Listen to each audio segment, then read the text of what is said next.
you said it took 7 years?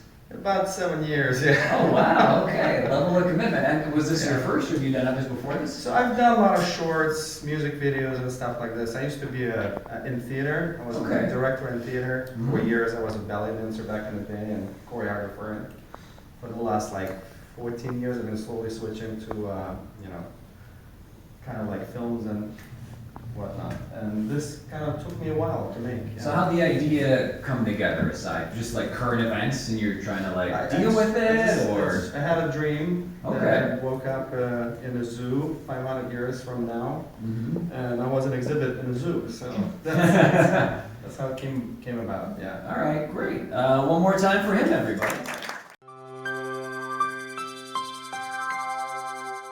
I fell into like a 5-year depression period. Met Rodney Smith Jr. Through Instagram.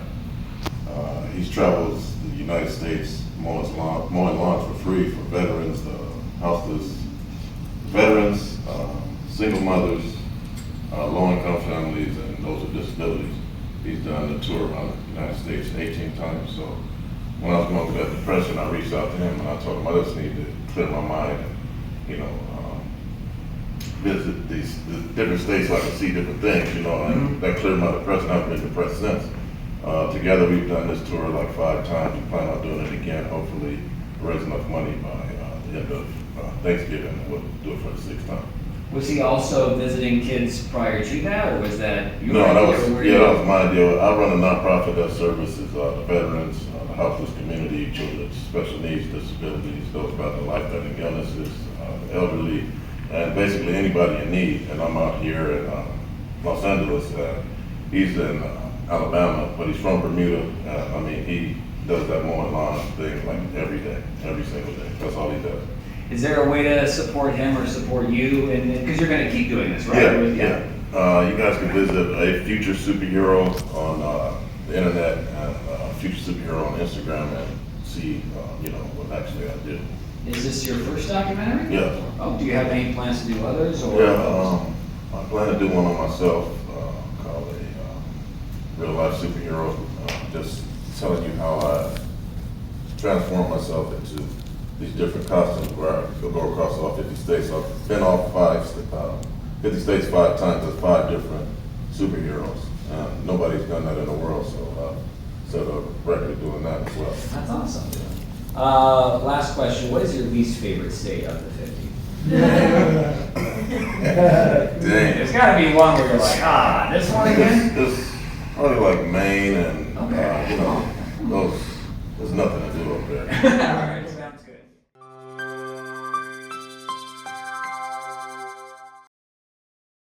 So where did the idea come from?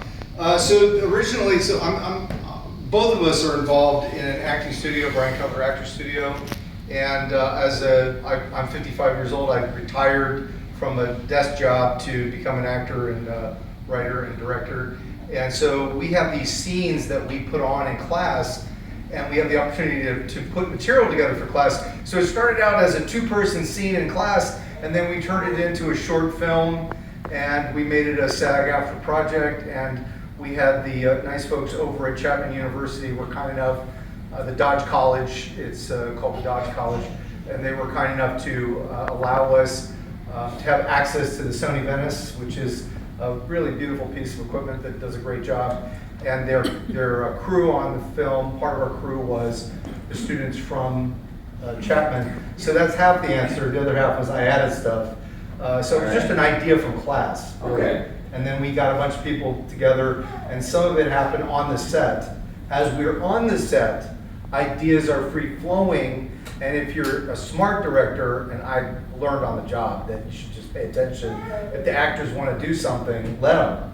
And so some of the things that Ramiro did and some of the other actors did were, I wouldn't say improv, we kind of wrote them on the set together. We wrote them on the set. I think the flexibility of a sci-fi movie or short film is that what's real and what's not real, right? What's this life, what's the future, what's, you know, this post-world situation. Also, we wanted to explore themes like who's the villain and who's not, right? Every single character has their own storyline that's happening. And it really makes you question, like, what's happening? Like, whose head are you in? Or who's even alive? Who's dead in this whole project? So that was really fun to be able to explore on the script and then on filming days as well.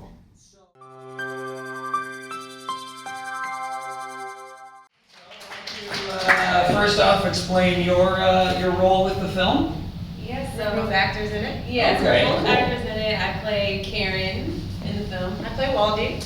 Yes. And just because I think it was a while since we saw the trailer, let's just remind us what the movie's about. The main character, he is his girlfriend, me, Waldy. He's trying to get laid and he can't by her, so she never gives it up. So his friends, they plan a party to fulfill that. All right. It's a little out there. Yeah. Yeah. Is this the first film for you guys? Or have you been acting in other stuff? I'm not acting in a lot of stuff. I have 2 movies coming out this winter, so. Yeah. Oh, fantastic. And I have one coming out, should be like around February, so. Okay, and how long have you been interested in acting? Was it like as a young child or when you got older? I started when I was little, and then I kind of just dove more into the dance world. Okay. And then I was like, you know what, I do like acting, so I got back into it some time ago, but yeah, I love acting. It's always just been there, so, yeah. I got into it maybe about 8 years ago. Okay. And I recently got into screenwriting and directing as well, which I feel just comes very natural for me. So I do both. Nice. All 3. And how about some influences you have for actresses or people in film? And doesn't necessarily need to be celebrities or people in your life that kind of pushed you toward it or inspired you to pursue that craft. Yeah, definitely like Gabrielle Union. I don't know if Okay. you're familiar, but I feel like I tend to look after her as a figure for sure. Okay. Yeah. I'd say, it's very cliche, but I'd say Denzel, because he always reminded me of my father, like something in his eyes, like Okay. that crazy look, and I just kind of felt like I always related to him in that way. But I would also say Zendaya, because she's Oh, young and okay. she's just Yeah. killing it right now. Yeah, she she does is. everything. I think she's amazing, talented. Nice. Now, what advice would you have for any aspiring actors here? I think for me it's just don't stop, because it could take you years, and we're still going. I think for acting you can act at any age. So I think at that point, just keep going and you can still pursue your dreams. So Yeah, never give up. Don't give up on your dreams, and just always focus on the things in life, what you can inspire for other people that can maybe change their life. Something maybe, that happened in your life that can help others. Maybe just put that into the art. And always focus for peace of mind, love. Now, what are the other 2 movies you have? You said you have 2 movies coming out? Yes, one I play a detective, LA Undercover, and another I play a doctor. That should be in theaters this Christmas.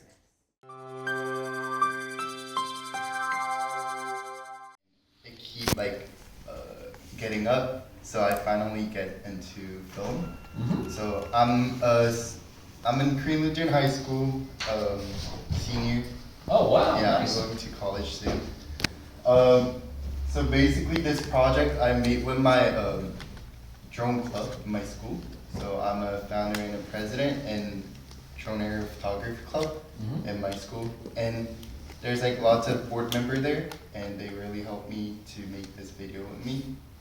And yeah, the fun fact of the film is that there's a main character, John, whose actual name is Oliver, and we couldn't get the mom's actor, so we actually used his mom. Oh, his real mom? Yeah, it's a Nice. real mom, and that was her first career. Oh, okay. Cool. And there was a drone flying too, and that was me. So my hand is also the actor, maybe. Nice. Yeah. All right. Good for you. Why don't you tell us where the story came from? Everything in this movie is either based on historical fact, metaphoric autobiographical, or literally autobiographical. Okay. So when COVID hit, I decided to take that opportunity to, do something creative. So I wrote a feature-length film and pour all my personal trauma into it.